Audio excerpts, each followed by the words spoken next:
გამარჯობა, შალვა ლომიძე, GeoCases მრჩეველი და დაზვერვის ყოფილი შეფი.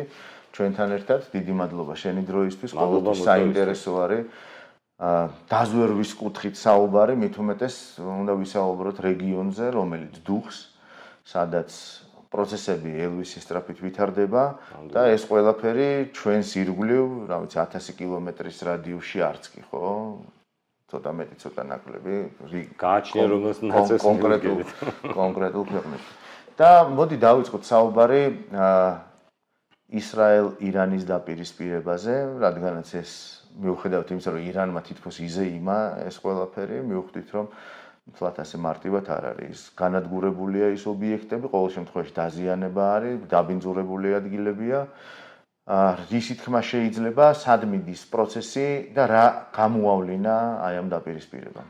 პრინციპში ამ 12 დღიანმა სამხედრო ოპერაციამ, რომელიც მიმდინარეობდა უახლოეს წარსულში,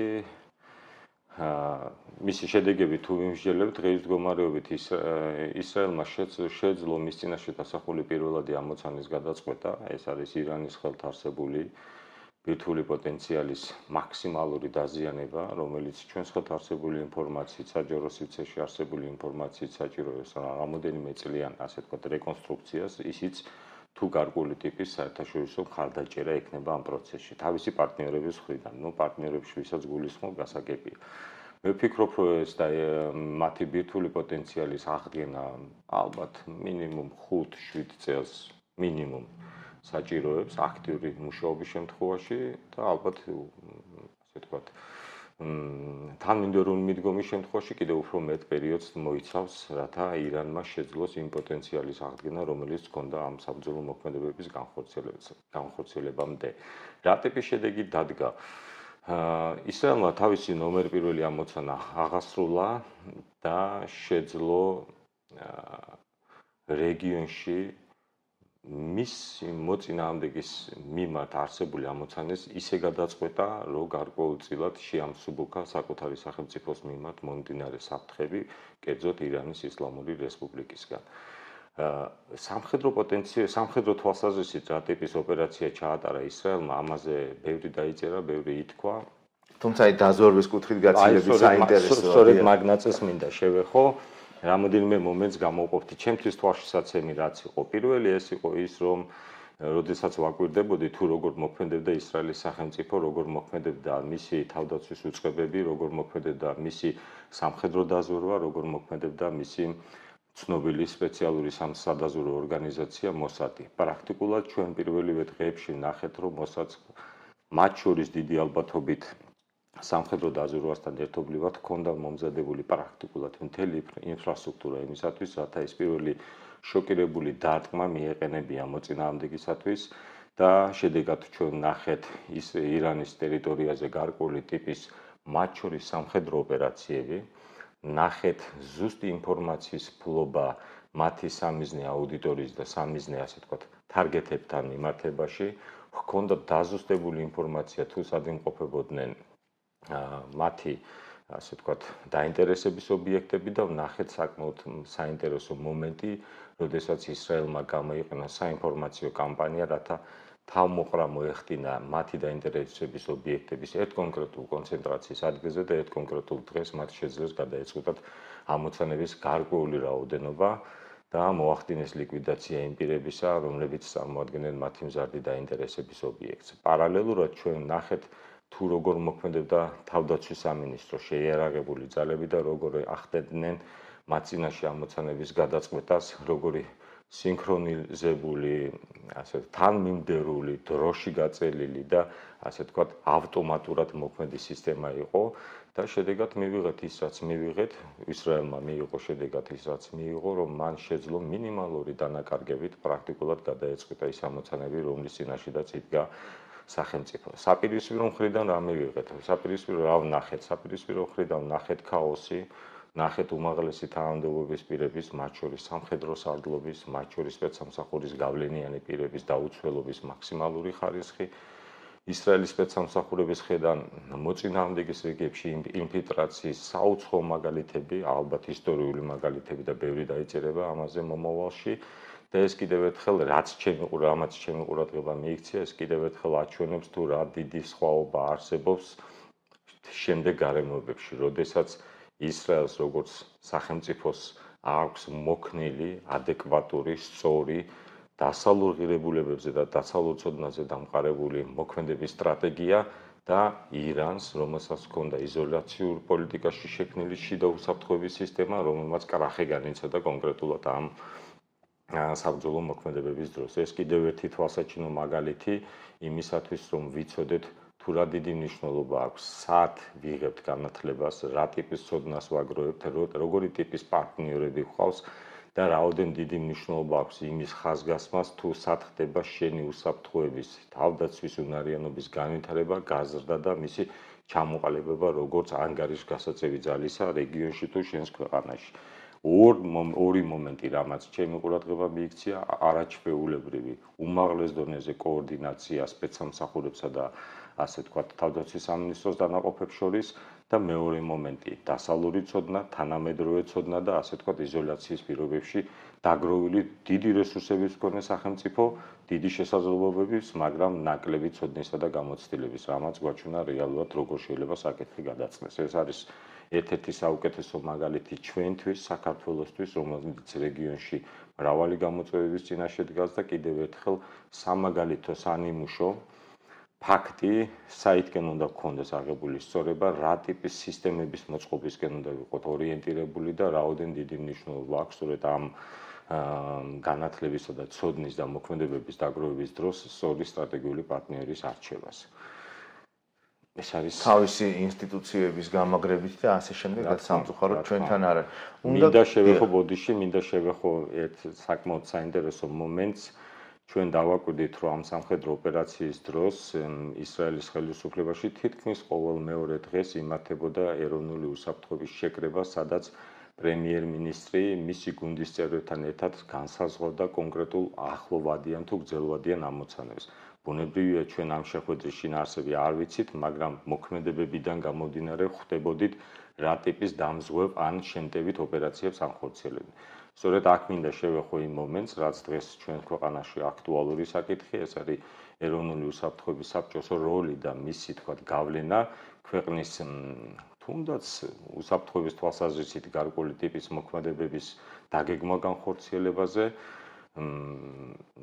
მინდა ვთქვა, რომ თუ ეროვნული უსაფრთხოების საბჭო გარკვეული პერიოდის განმავლობაში ან ვიღაცების შეფასებით ვერ ასრულებდა თავის ამოცანას და საჭირო მიღებული იქნა გადაწყვეტილება მის გაუქმებაზე, ეს არ არის არც ერთ შემთხვევაში ეროვნული უსაფრთხოების საბჭოს შემადგენლობის ბრალეულობა, მან უნდა იცოდეს კონკრეტულად ამ სტრუქტურულმა ერთეულმა უნდა იცოდეს კონკრეტულად რა ტიპის ამოცანის გადაწყვეტისკენ უნდა წარმართოს თავისი ძალებისა და საშუალებების მობილიზება. მე დანამდვილებით შემიძლია გითხრათ, რომ შიგნით ამ საბჭოში იყო უпростоრად საკმაოდ მაღალი დონის კვალიფიციური კადრები, რომელსაც ჰქონდათ სწორი გამოცდილება და სწორი ცოდნა დაგროვილი და სასურველია, რომ კიდევ ერთხელ გადაიხედოს ეს გადაწყვეტილება და ზოგადად მსგავსი ტიპის, ასე ვთქვათ, სიტუაციური ცენტრის, მსგავსი ტიპის სათათბირო ორგანოს არსებობა კრიტიკულად მნიშვნელოვანია სახელმწიფოს ეროვნული უსაფრთხოების და ზოგადად სახელმწიფოს განვითარებისთვის და იმ თანამშრომლებს, რომელთაც აქვთ სწორი, ადეკვატური ცოდნა, მათ მიეცემათ შესაძლებლობა, რომ გარკვეული ტიპის რჩევები, რეკომენდაციები გასცენ სხვადასხვა სახელმწიფო უწყებებზე. სამწუხაროდ ჩვენი წინა შეხვედრისას ვსაუბრობდით დაზვერვის სუსტან გაერთიანებაზე და ეს მოხდა. ახლა ვსაუბრობთ ზოგადად უსაფრთხოების სისტემაზე და აქაც სამწუხაროდ უსაფრთხოების საბჭო აღარ არსებობს. უნდა გკითხო აუცილებლად იმ გრძელვადიან სტრატეგიაზე, რომელიც ჰქონდა ისრაელს, ანუ ჰამასის, ჰეზბოლას ლიდერების ლიკვიდაცია და ანუ ეს იყო როგორც სპეციალისტი, აი როგორ შეაფასებდი, ეს იყო მაგათ ნაბიჯ გაწერილი, ანუ ის სტრატეგიის ნაწილი, რომელიცთვისაც ემზადებოდა დიდი ხნის განმავლობაში, ან თავის პეიჯერების სპეცოპერაცია, თავის ინფილტრაცია და შიგნით ირანის ტერიტორიაზე. დანამდვილებით შემიძლიათ გითხრათ, რომ კონკრეტულად ისრაელის სპეციალური სამსახური და ზოგადად სახელმწიფო სტრუქტურების მოქმედება ამ მიმართულებით ეს არ არის ერთი და ორწლიანი თქვათ პოლიტიკის შედეგი, ვიტყოდი რომ მრავალი 10 წლეულის განმავლობაში დარწმუნებით შემიძლიათ გითხრათ, რომ ისრაელის შესაბამისი უწყებები მუშაობდნენ მათ წინაშე არსებული ნომერ პირველი ამოცანის გადაწყვეტის მიმართულებით. ეს არის სტანდარტული, ასე ვთქვათ, ადეკვატური სახელმწიფოს მოქმედების სტრატეგია. მათ იცოდნენ რა ტიპის ამოცანის წინაშე უნდა დამდგარიყვნენ, მათ იცოდნენ რა ტიპის ბარიერები და რა ტიპის სირთულეები უნდა გადაეწყვეტათ ამ ამოცანის შესასრულებლად და შესაბამისად M12 დღიანი მოქმედებების, საბრძოლო მოქმედებების დროს, სპეციალური ოპერაციების დროს ჩვენ თვალნათლივ ნახეთ თუ რაოდენ ზუსტად ინფორმატიულად და ასე ვთქვათ სწორ მიზნებზე, სწორი დარტყმების მიტანით მოქმედებდა მთელი ისრაელის სახელმწიფოს შესაბამისი უწყებები. სწორედ აუღნიშნე, ასე ვთქვათ, ჩვენი ინტერვიუის დროს თვალნათლივ გამოჩნდა სპეციალური სამსახურებისა და საჯარისო ფორმირებების კოორდინირებული ქმედითი და ეფექტიანი თანამშრომლობა. ყველანი თავიანთი კომპეტენციის ფარგლებში საკუთარ ამოცანებს წყვეტდნენ შეთანხმებულად და შესაბამისად ურთიერთმხარდაჭერით ცდილობდნენ ძირითადი ეროვნული ამოცანის გადაწყვეტას.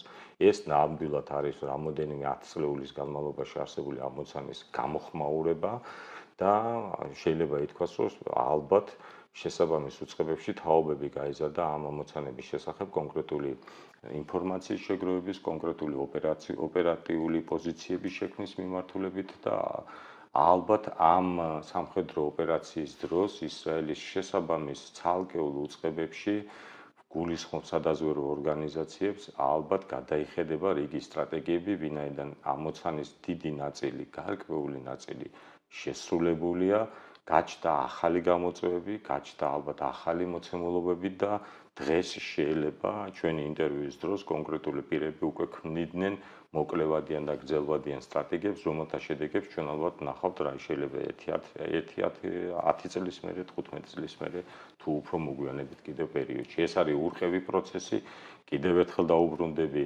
დაზვერვის სამსახურს და ვიტყვი და ჩვენი პირველი ინტერვიუის დროს მე მქონდა ამაზე საუბარი, რომ სადაზვერვო საქმიანობის დაგეგმა განხორციელება ეს არ არის მოკლევადიანი პროცესი, ეს არის გრძელვადიანი პროცესი, რომელიც ასეთა თვალხილული რაღაცა კონკრეტულ პერიოდებში არ არის, თუმცა საჭირო მომენტში იგი იძლევა იმ განუზომელ შედეგს, რომლის შედეგის მომსწრებიც ვართ დღეს. დარწმუნებით შეიძლება ითქვას, რომ დიდი წვლილი იქნებოდა ისრაელის სადაზვერვო ორგანიზაციისა იმ ინფორმაციის ნაკადში, რომელსაც ფლობდა ისრაელის სახელმწიფო და რომელიც ალბათ მოიცავდა ბირთვულ ენერგიასთან დაკავშირებული ექსპერტების, ბირთვულ ენერგიასთან დაკავშირებული ბირთვულ შეიარაღებასთან დაკავშირებული სამხედრო მაღალჩინოსნების ლიდერშიპის, მათი სპეციალისტების, მათი ასე ვთქვათ დამხმარე სპეციალისტების ადგილსაყოფელისა და მათი საქმიანობისა და ზოგადად მათ შესახებ მთელი ინფორმაციის კონსოლიდაციას კონკრეტულ სახელმწიფო უწყებაში.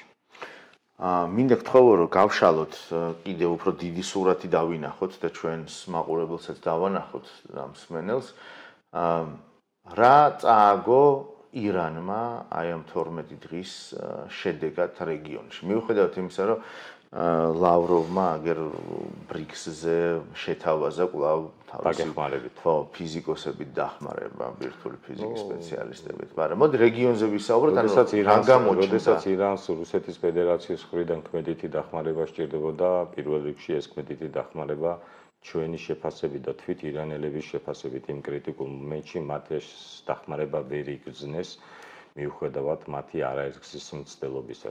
საჯაროდ ჩვენ ნახეთ რამოდენიმე კომუნიკაცია, მათ შორის უშუალო ვიზიტები, თუმცა ამას ალბათ წინ უძღოდა და შემდგომში თანხმდეტ პროცესში მოყვებოდა კონფიდენციალური, ასე ვთქვათ, თანამშრომლობა და ინფორმაციის გაცვლა.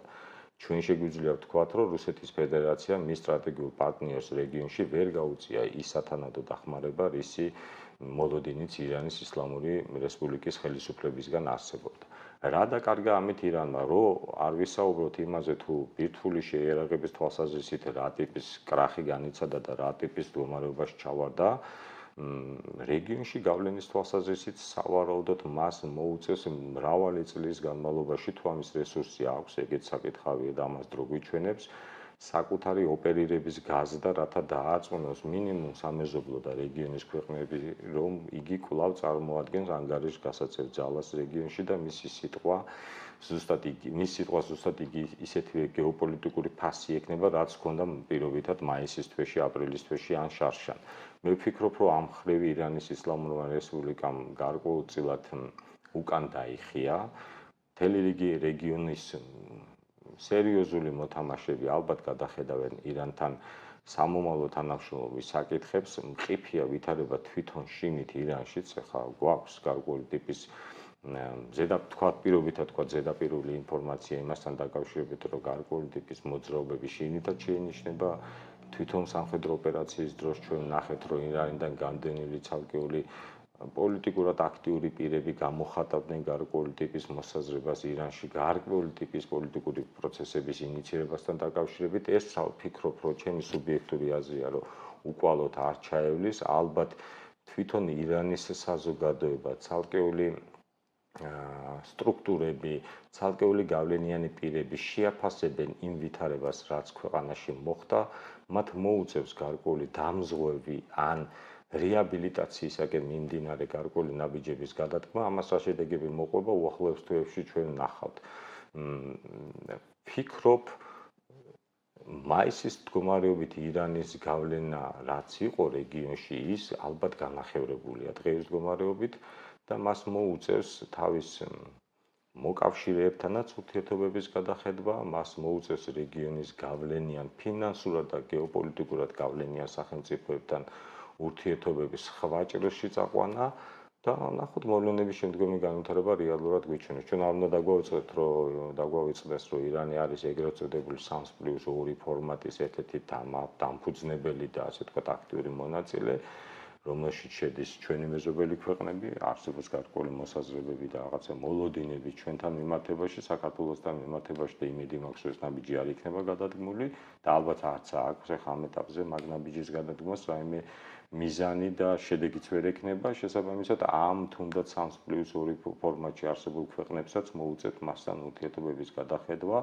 და სავარაუდოდ ირანი პირველ ეტაპზე აქცენტირებული იქნება ქვეყნის შიგნით პოლიტიკურად სიტუაციის დამშვიდებისაკენ, ქვეყნის შიგნით ამ სამხედრო ოპერაციის დროს გამოვლენილი ხარვეზების გამოსწორებისაკენ. კუდიანებზე ნადირობა და ბუნებრივია ხაში.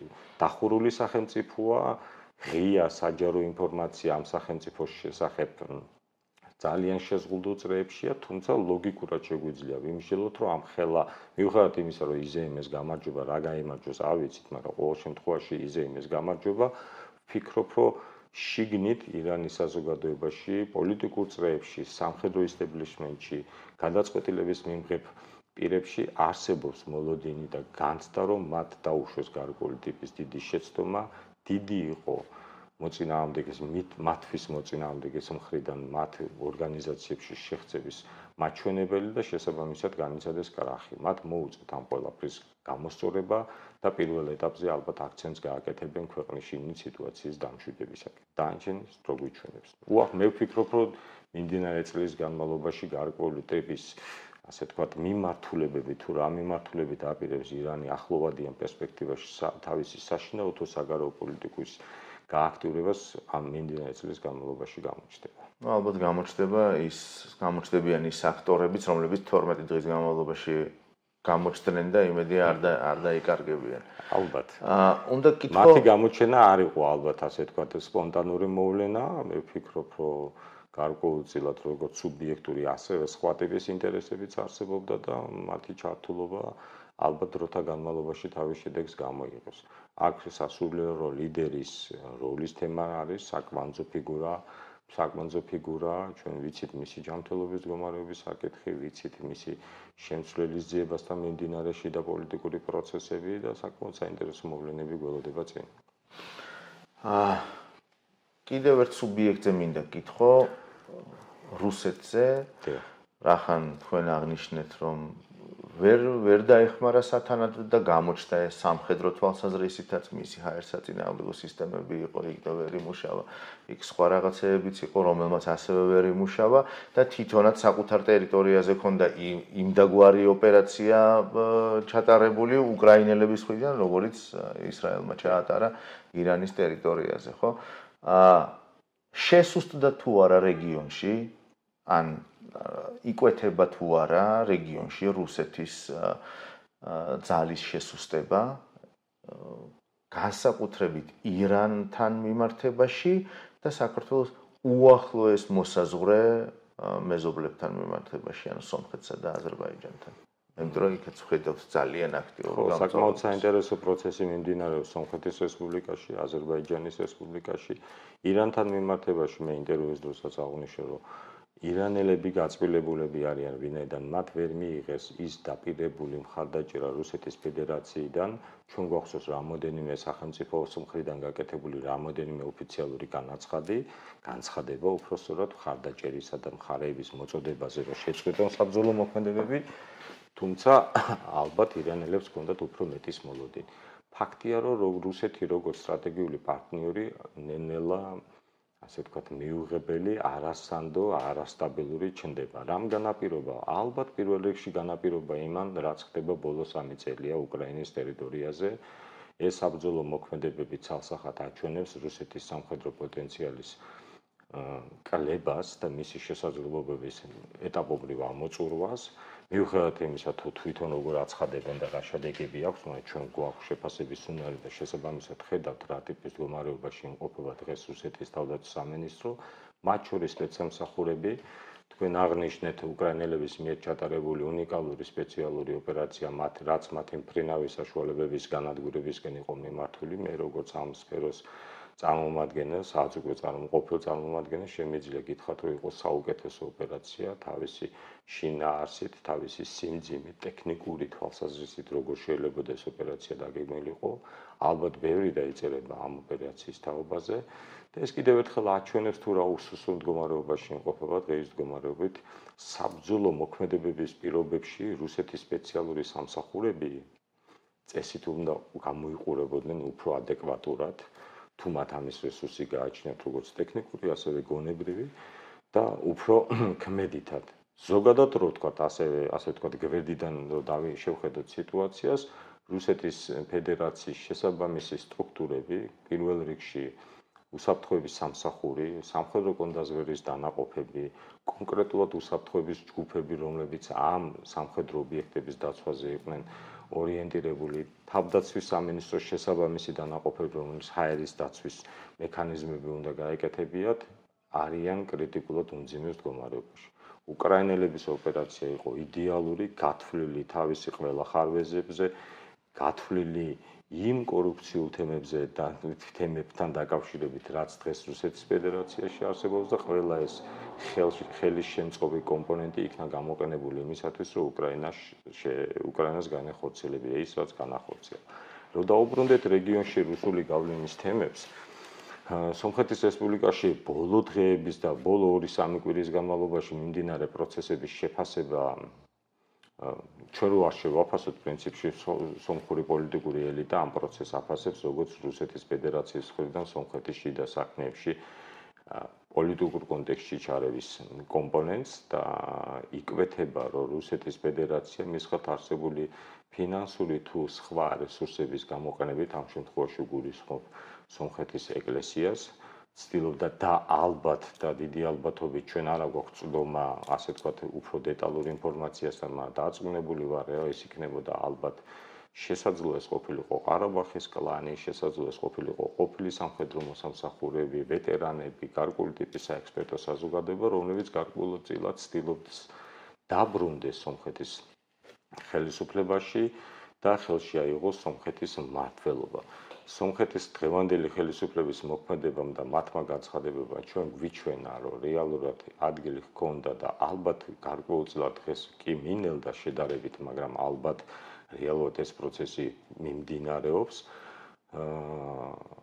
სომხეთში შიგნით პოლიტიკური გადატრიალების მცდელობას, რომელშიც იყვნენ ჩართული საკმაოდ საინტერესო სუბიექტები, ორგანიზებულად მოქმედებდნენ, ურთიერთმხარდაჭერით მოქმედებდნენ და სომხეთის ხელისუფლების გარკვეულმა ნაბიჯებმა გვიჩვენა, რომ ხელისუფლება ფლობდა ინფორმაციას იმასთან დაკავშირებით თუ რა ტიპის რისკები იყო, ისინი მოქმედებდნენ საკმაოდ ზუსტად, კონკრეტულ მომენტში გადადგეს ის ნაბიჯები, რაც უნდა გადაედგათ, ეს მიანიშნებს მათი ინფორმაციულობის და მათ ხელთ ადეკვატური სწორი ინფორმაციის ფლობას. ეს კიდევ ერთხელ მიანიშნებს იმას, რომ სომხეთის დღევანდელმა ხელისუფლებამ შეძლო ისეთი შიდა მობილიზაციის მოწყობა, შიდა უწყებრივი თანამშრომლობის უზრუნველყოფა, რაც მათ სწორი ინფორმაციასთან წვდომისა და ამ ინფორმაციაზე სწორი რეაგირების შესაძლებლობას იძლევა და შეიძლება ითქვას, რომ გარკვეულწილად შენელდა აღიკვეთა გარკვეული ტიპის აქტივობები. რომ არა სომხეთის ხელისუფლების ადეკვატური მოქმედება, ჩვენ დღეს შეიძლება სომხეთში ვქონოდა სრულიად სხვა სურათი, სრულიად სხვა მოცემულობა და გარკვეული ფიგურანტები, ასე თქვა, წინა პლანზე გამოსულიყვნენ, როგორც თქვა, ახალი სომხეთის ხელისუფლების ლიდერები და ასე შემდგომ. დღევანდელი ჩემი პერსონალური, ასე თქვა, სუბიექტური შეფასებით, პირველი ტალღა სომხეთში ამ პრობლემის გადაწყვეტისა მოგვარებულია. ალბათ იქნება კიდევ გარკვეული ტიპის სირთულეები, თუმცა ვფიქრობ, რომ სომხეთის დღევანდელი ხელისუფლება საკმაოდ კარგად გამოიყურება, საკმაოდ კარგად ფლობს ვითარებას საკუთარ ქვეყანაში და ამ პროცესებს საყურადღებოა ის, რომ ამ პროცესებს ხელი არ შეუშლია სომხეთის ხელისუფლების მცდელობაზე, რომ დაამყაროს ეფექტიანი თანამშრომლობა ევროპის ქვეყნებთან, ევროპულ სტრუქტურებთან, ასევე რეგიონში აღადგინოს, უпростоრად განავითაროს თურქეთის რესპუბლიკასთან თანამშრომლობა, რაც არის ერთ-ერთი საკვანძო და ისტორიული მოვლენა და ვფიქრობ, რომ დღევანდელი სომხეთის მინისტრთა კაბინეტი თუ პოლიტიკური ისტაბლიშმენტი საკმაოდ ზუსტად ხედავს, თუ რა ტიპის ნაბიჯები არის გადასადგმელი კონკრეტული მოქმედებების შემდგომ. რო დავუბრუნდე სომხეთ-თურქეთის თანამშრომლობას, ამ საკითხზე ჩვენ მრავალი ათეული წელია გვესმის, რომ არსებობდა გარკვეული ტიპის საკითხები, რაც ხელს უშლიდა ამ თანამშრომლობის გაფართოებას. პირველი ნაბიჯი გადაიდგა საკმაოდ უმაღლეს დონეზე შედგა გარკვეული ტიპის კომუნიკაცია, ვკითხულობთ ინფორმაციას და ვეცნობით, რომ არსებობს რეგიონში საერთაშორისო თანამშრომლობის ახალი ფორმატების გაჩენის შესაძლებლობა, ახალი მოთამაშეების შემოსვლის შესაძლებლობა და თურქეთიც თავის მხრივ ცდილობს, რომ დომინანტი გახდეს და ასე თქვათ, გარკვეულწილად შეზღუდოს რუსეთის გავლენები ჩვენს რეგიონში და გაზარდოს თავისი პოტენციური შესაძლებლობები.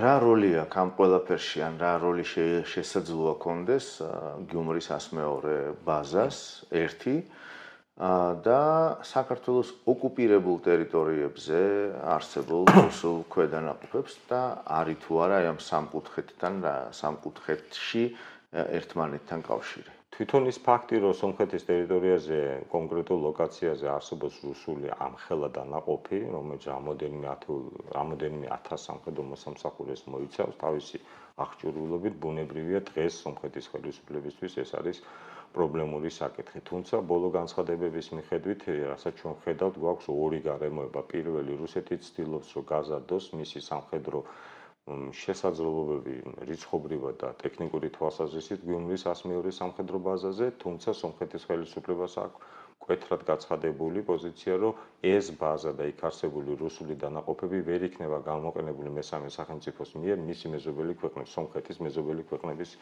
მიმართ. ეს არის მინიშნება ამ შემთხვევაში ალბათ აზერბაიჯანის მიმართულებით, სადაც შესაძლოა გაჩნდა სადღაც რომელიღაცა ცხელთავებში მოსაზრება, რომ მოდი გიუმრის ბაზა გამოვიყენოთ. ზოგადად რო გავიხსენო, ასე დაზუსტებით არ შემიძლია ვთქვა, მაგრამ მე მგონი მე როგორც მქონდა ინფორმაცია 2008 წელს საქართველოში მიმდინარე საომარი მოქმედებების დროს 102 ბაზა იყო სრულ სამხედრო მზადყოფნაში და მას ჰქონდა იმის ასე ვთქვათ, შესაძლებლობა, რომ შესაბამისი ბრძანების მიღების შემთხვევაში მოეხდინა საქართველოს გარკვეული ნაწილის ოკუპაცია, თუ ამის პოლიტიკური საჭიროება დადგებოდა დღის წესრიგში. თუმცა ეს არ მოხდა.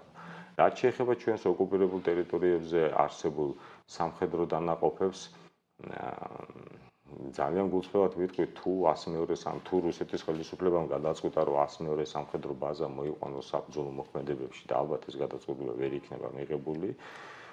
მაშინ ოკუპირებულ ტერიტორიაზე არსებული სამხედრო დანაყოფების გამოყენება რუსული ამოცანების გადასაწყვეტად ჩვენს რომელიმე მეზობელი ქვეყნის მიმართებაში ალბათ ამის საჭიროება არ დადგება. რაც შეეხება ჩვენთან მიმართებაში შესაძლოა იქნეს თუ არა გამოყენებული იქ გარკვეული ტიპის მობილიზება, თქვათ, ან სამხედრო სწავლებები, ან მსგავსი ტიპის მოქმედებები გარკვეულწილად საქართველოში პოლიტიკური ფონის დამძიმებისათვის, ეს შესაძლოა გამოყენებული იქნეს იმისათვის, რომ კიდევ ერთხელ მოხდეს გარკვეული ტიპის ზემოქმედება უკვე ქართულ საზოგადოებაზე, რათა გაზარდოს რისკები და შიშები იმასთან დაკავშირებით, რომ საჭიროების შემთხვევაში რუსეთს შეუძლია გარკვეული ტიპის სამხედრო აქტივობების განხორციელება. მე ვფიქრობ, რომ დღეს არ მგონია ამ ოკუპირებულ ტერიტორიებზე არსებულ რუსულ დანაყოფებზე ისეთი ტიპის სამხედრო შესაძლებლობები და პოტენციალი არსებობდეს, რომ მათ რაიმე ქმედითი მოქმედებების, სამხედრო თვალსაზრისით ქმედითი მოქმედებების განხორციელების რესურსი გქონდეს. ჩვენ გვაქვს ინფორმაცია, რომ ამ დანაყოფებში არსებული, ასე ვთქვათ, ელიტური ჯგუფები დღეს უკრაინის ტერიტორიაზე იბრძვიან რუსეთის მხარეს და იქ იღებენ საბრძოლო მოქმედებებში მონაწილეობას, მათ შორის უმაღლესი რანგის ოფიცრები, მათ შორის სამხედრო ტექნიკაც. შესაბამისად, ამ ეტაპზე ამ ტიპის გამოწვევას ჯერჯერობით ვერ ვხედავ. არც იმის რესურსს ხედავ, ჩემი სუბიექტური აზრია, რომ 102 სამხედრო ბაზა აქტიურად იქნება გამოყენებული რუსული სამხედრო ამოცანების გადასაწყვეტად ამჟამად ამ კონკრეტულ მომენტში. ალბათ ამ მოქმედებას უფრო საინფორმაციო ხასიათის და კავკასიის ქვეყნების სახელმწიფოების პოლიტიკურ ისტებლიშმენტზე გარკვეული ტიპის პოლიტიკური ზემოქმედების მოხდენის მექანიზმად იქნება გამოყენებული. ეს არის რუსების ტაქტიკა, საგარეო მიმართულებით ისინი ხშირად იყენებენ მსგავსი ტიპის მოქმედებებს და ალბათ ამ ეტაპზეც ეს იქნება ამ მოქმედებას ექნება მსგავსი დატვირთვა. აუცილებლად უნდა გკითხოთ აზერბაიჯანზე. მე რასაც ვადევნებ თვალყურს და პარალელურ რეჟიმში მიმდინარეობს პროცესები სომხეთშიც და აზერბაიჯანშიც და ორივეგან, რა თქმა უნდა, რუსული ხელია, ცალსახად პირდაპირ ნიშნები არის ჩარევების და მცდელობები, რომ რაღაცა არეულობები იყოს ერთგანაც და მეორეგანაც რუსული სტილი, ხო?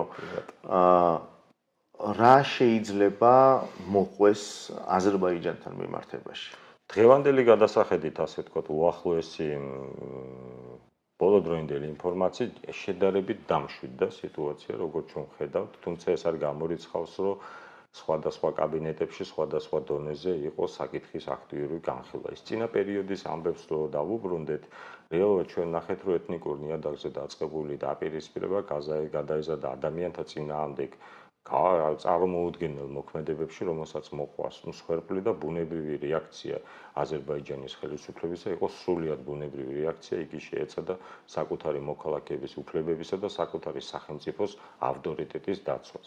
შემდგომში განვითარება ის, რომ აზერბაიჯანის ტერიტორიაზე აღმოჩენილი იქნა რუსეთის სპეცსამსახურებთან დაკავშირებული მედია საშუალებები, რომლებიც დიდი ალბათობით ახორციელებდნენ წლების განმავლობაში სადაზვერვო საქმიანობას აზერბაიჯანის ტერიტორიაზე და აგროვებდნენ, როგორც აგროვებდნენ ინფორმაციას, ალბათ გარკვეულწილად გარკვეული ტიპის ინფორმაციული, ასე ვთქვათ, საინფორმაციო კამპანიის, ასე ვთქვათ, ავანგარდში იდგნენ.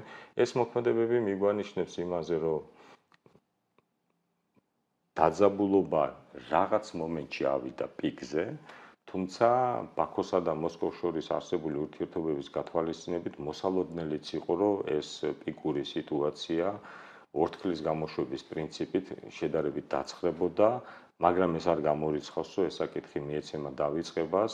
ალბათ იქნება შემდგომი განვითარება, ძალიან მნიშვნელოვანი იქნება ბაქოს თანამშრომლობა ამ საკითხში. უცებ გკითხავ, ხომ არ დაწია ტემპერატურა ერდოღანის ვიზიტმა? არ ვიცით, რომ 2 თუ 3 დღის წინ იყო ეს ვიზიტი და იმის გათვალისწინებით, რომ ბაქოსა და ანკარას შორის უკვე მრავალი ათეული წელია მიმდინარეობს არამარტო სტრატეგიული, მე შემიძლია ვთქვა, რომ აი სტრატეგიულზე უფრო მაღალი დონე თუ არსებობს ეგეთი თანამშრომლობა და უნიკალური მაგალითია, როგორ შეიძლება სახელმწიფოები ერთმანეთთან თანამშრომლობდნენ, ცოცხალი მაგალითია, შესაბამისად არ გამოირიცხება, რომ მსგავსი ტიპის ვიზიტებმაც ღია თუ ფარულმა კოოპერაციამ რიგ საკითხებში მოგვცა ის შედეგი, რომ დღეს ეს თემა, ასე ვთქვათ, აქტიურ მოტივტივ მდგომარეობაში არ არის, თემა შედარებით ჩამცხრალია, თუმცა ჩვენ რა დასკვნა შეიძლება გამოვიტანოთ ამ სიტუაციიდან? ჩვენ ნახეთ, რომ რუსეთში ეგრევე გაიზარდა ეთნიკურად აზერბაიჯანელების მიმართ გარკვეული ტიპის აგრესია, გაჩნდა გარკვეული ტიპის, ასე ვთქვათ, მოწოდებები, აზერბაიჯანელთა მიმართ გაჩნდა ბიზნესზე ზეწოლის კონკრეტული ფაქტები, მათ შორის სულად ადამიანურად მიუღებელი კონკრეტული ფაქტები, ეს მიანიშნებს იმაზე, რომ ბაქოსა და მოსკოვს შორის ურთიერთობებში არსებობს რიგი საკითხები, რომლებიც დაკონსერვებულია და საჭიროებს გადაწყვეტას. და ალბათ ეს პერიოდი გამოყენებული იქნება იმისათვის, რათა შუამავლის მეშვეობით ან პირდაპირ დიალოგით საჯაროდ თუ ფარულად შეეცადნონ და შეეცდებიან ამ საკითხების გადაწყვეტას. რუსეთის გავლენა ამ მოვლენების შემდგომ რეგიონში, კონკრეტულად აზერბაიჯანის რესპუბლიკასთან მიმართებაში დიდ დარტყმას განიცდიდა ლოგიკურად, იმიტომ რომ მასთან ასოცირებული მედია საშუალებების და დანაშაულება სახელმწიფოს წინააღმდეგ სადაზვერვო საქმიანობაში თუ სხვა ტიპის მოქმედებებში, აქ კრიმინალზეც იყო საუბარი, კრიმინალური ჯგუფების დაკავებაზე, ეს რაღაც კომპლექსური ღონისძიებების ერთობლიობას მიანიშნებს და ალბათ ეს საკითხი დიდი განხილვის საგანი გახდება. საბოლოო ჯამში ასე ვთქვათ, რომ შევკრათ სიტუაცია, ხედავთ, რომ რუსეთი აზერბაიჯანელების თვალში გარკვეულწილად დისკრედიტირებულია, მათ შორის ურთიერთობა დაძაბულია, სომხეთის რესპუბლიკის მოსახლეობისა და პოლიტიკური ისტაბლიშმენტის თვალში რეალურად ცალსახად ჩანს, რომ რუსეთი ერეოდა სომხეთის შიდა პოლიტიკურ საქმეებში და ეხლა სამხედრო გზით ცდილობს მათ დაშანტაჟებას. და მხარიც არ დაუჭირა 2020-ში. კი ბატონო. პარალელურად იზრდება თურქეთის რესპუბლიკის გავლენა როგორც ერევანთან, ასევე ბაქოსთან მეგობრული სტრატეგიული თანამშრომლობის ნაწილში და შესაბამისად ზოგადად ასე თვითონ ჩვენს გარშემო რაც ხდება, ეს სიტუაცია გარედან შევხედოთ რეალურად მივანიშნებს იმაზე, რომ რუსეთის როგორც სანდო, როგორც ასე ვთქვათ, ურყევი სტრატეგიული პარტნიორის მოკავშირეები ჩვენს რეგიონში ნელ-ნელა კლებულობს და ალბათ თუ ეს ასე გაგრძელდა, საერთოდ ახლო მომავალში ვიხილავთ მისი ასე ვთქვათ, დიპლომატიური არხებით შესაძლო პარტნიორის მოძიების რესურსების მაქსიმალურად ამოწურვას. ახლა სხვა არხები და სხვა პოტენციალი მას გააჩნია, ბუნებრივია უკრაინაში მიმდინარე საბრძოლო მოქმედებები მას არ უზღუდავს სხვადასხვა მიმართულებებზე გარკვეული ტიპის მოქმედებების განხორციელებას. გარკვეული ტიპის მაგალითები და ნიშნები ჩვენ ქვეყანაში შეინიშნება, როგორი მექანიზმებით მართავს იგი სიტუაციას და სამწუხაროდ უბრალოდ საბედნიეროდ ჯერჯერობით ის არის, რომ რეგიონში მისი პოტენციური თანამშრომლები და მისი პოტენციური მოკავშირეები ნელ-ნელა მცირდება, თუ არსებობდა ასეთი მათი ნდობის ხარისხია შესაძლებელი. ეს ჩვენ გვაძლევს ჩვენ რა რეალურად ეს აძლევს რეგიონის მიმართ ინტერესის მქონე სხვა დიდ მოთამაშეებს აძლევს შესაძლებლობას, რომ სწორი, ადეკვატური და ასე ვთქვათ, გრძელვადიან სტრატეგიაზე გამიზნული ამოცანების განხორციელებისა. და ლოგიკურად უნდა გკითხო, მაინც დავაკონკრეტო საქართველოსთან დაკავშირებით და პრინციპში შევაჯამოთ, რახან ყველასთან უნდობლობა არის ჩვენთან რა ხდება ამ მიმართებაში, მით უმეტეს იმ ფონზე, როდესაც პრაქტიკულად ეს უსაფრთხოების ინსტიტუციები, რაზეც თავში საუბრობდით თქვენ, პრაქტიკულად მოშლილია. საქართველოსთან მიმართებაში რა შეიძლება ვთქვათ, რომ რეალურად განვლილი პერიოდი გვიჩვენებს, რომ მისი რუსეთის ფედერაციის გარკვეული ტიპის შესაძლებლობები თქვენ ქვეყანაში სამწუხაროდ გაზრდილია. იგი ცდილობს, რომ საქართველოში გაზარდოს მისდამი ლოიალურად თუ არა არაკრიტიკულად განწყობილი საზოგადოების რაღაცა ნაწილი და გავლენა მოახდინოს ქვეყნის საშინაო და საგარეო პოლიტიკის მართვაზე. ეს ამაში რეალურად ახალი არაფერია, ეს წლების განმავლობაში და ალბათ საუკუნეების განმავლობაში დაგროვილი მისი პრაქტიკაა, თუმცა ჩვენი სიძლიერე და ჩვენი ადეკვატურობა იმაში უნდა გამოვლინდეს, რომ ჩვენ სწორად შევაფასოთ თუ რა ტიპის რისკების წინაშე ვდგავართ, სწორად შევარჩიოთ აი ჩვენი ინტერვიუს პირველ ნაწილს დაუბრუნდები, სწორად შევარჩიოთ ის პარტნიორები, რომელთა იმედად ჩვენ შეგვიძლია ჩვენი ქვეყნის ინსტიტუტებისა და ზოგადად ქვეყნის განვითარების აწყობა და შესაბამისად ამის ცოცხალი მაგალითები გვიდევს თვალწინ და აი ხელის გულზე დევს, საითკენ უნდა ავიღოთ სწორება, რა ტიპის ინსტიტუტებთან და რა ტიპის დედაქალაქებთან უნდა გავაძლიეროთ თანამშრომლობა, თუ არა ეს თანამშრომლობა ჩვენ რუსეთი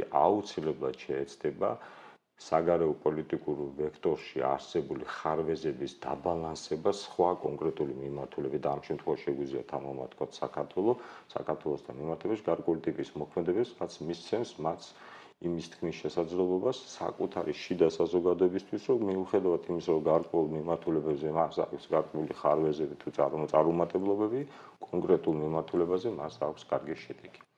ჩვენს მიმართ მისი ინტერესი იყო, არის, იქნება.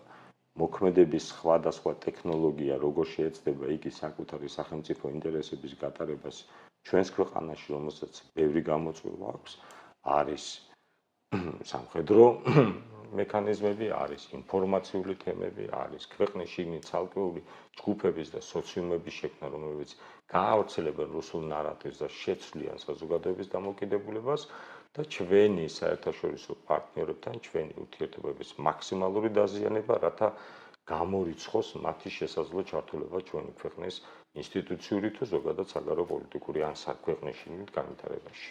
და სუბოლო, იმიტომ რომ აუცილებლად უნდა მეკითხა ეს და რახან ირანით დავიწყეთ, აი ეს რამდენიმე დღის წინ ქვემოქართლში ირანის სასულიერო პირების ფოტოების გამოტანა და რაღაცა მსვლელობები და შეძახილები, თუმცა მსვლელობა ყოველწლიურია და ეს სხვა ხასიათის არის, მაგრამ აი ამ პოლიტიკური დატვირთვის მიცემა როგორ ისახება ჩვენზე, ჩვენს რაღაცა დასავლურ მისწრაფებებზე და ამავდროულად როგორ მეტყველებს, როგორ ისახება ეს ყველაფერი ჩვენ უსაფრთხოების ძალებზე.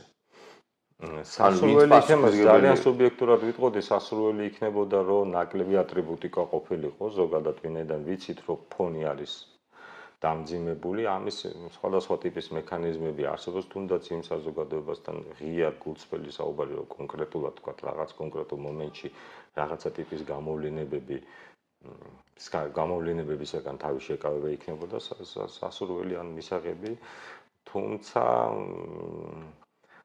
ალბათ ცალკეული ჯგუფების მხრიდან ეს ტიპის მოქმედებები კრიტიკულად იქნება შეფასებული, თუ გავითვალისწინებთ რიგ სხვა გარემოებებს და ალბათ დღეის მდგომარეობით ჩვენი სახელმწიფო, გარკვეული სახელმწიფოების მხრიდან მაქსიმალური დაკვირვების ქვეშ ვართ, თუ რა ტიპის მოქმედებებს განვახორციელებთ იმასთან დაკავშირებით, თუ როგორი პოზიციონირება გვექნება ჩვენს რეგიონში მიმდინარე რიგ გლობალურ გამოწვევებთან დაკავშირებით, მათ შორის გულისხმობთ ისრაელსა და ირანს შორის არსებულ დაპირისპირებას. რელიგიურ ატრიბუტიკას რაც შეეხება, ხა ჩვენ ვერ შევზღუდავთ ადამიანთა გამოხატვის თავისუფლებას, ბუნებრივია უბრალოდ თვითონ მოქალაქეებიც რომ სახელმწიფოებრივად, მოქალაქეობრივად უდგებოდნენ ამ საკითხის გადაწყვეტას, იქნებოდა სასურველი, ასევე ვფიქრობ, რომ შესაბამის სამსახურებს ადგილობრივი თვითმმართველობის უწყებებთან ორგანიზაციებთან თანამშრომლობით შეეძლოთ გარკვეულწილად და ალბათ შეუძლიათ გარკვეულწილად დამცავი მექანიზმების შექმნა, რათა ეს არ გახდეს, თქვათ, საერთაშორისო ურთიერთობებში მწვავე კრიტიკის ან განსჯის საგანი. ამის მექანიზმები არსებობს და სრული შემთხვევაში შესაძლებელია. კიდევ ერთხელ მინდა მოუწოდო ჩვენს კოლეგებს, ყოფილ კოლეგებს, უსაფრთხოების სფეროში დასაქმებულ თანამშრომლებს, რომ მათ მაქსიმალურად ყურადღება მიაქციონ მსგავსი ტიპის საკითხებს. დღეს რეგიონში არის მრავალი გამოწვევა, არის ხილული გამოწვევები და არის გამოწვევები, რომლებიც ასე ვთქვათ, მონოტორულად ვითარდება და შესაძლოა გამოიწვიოს ცოტა მოგვიანებით დავინახოთ ამისი შედეგები და სასურველია, რომ სწორედ რომ უწყებათა შორისი კოოპერაცია რეგიონში გავლენიან პარტნიორ ორგანიზაციებთან თანამშრომლობა, წინსწრები ინფორმაციის მიღება, ეს მექანიზმი თუ არსებობს, განავითარონ და თუ არ არსებობს შექმნა, რათა დღევანდელ მოცემულობაში მსგავსი ტიპის თანამშრომლობა, მსგავსი ტიპის კოოპერაცია, ეს არის ნახევრად შესრულებული საქმე. შალვა, დიდი მადლობა. მადლობა თქვენ.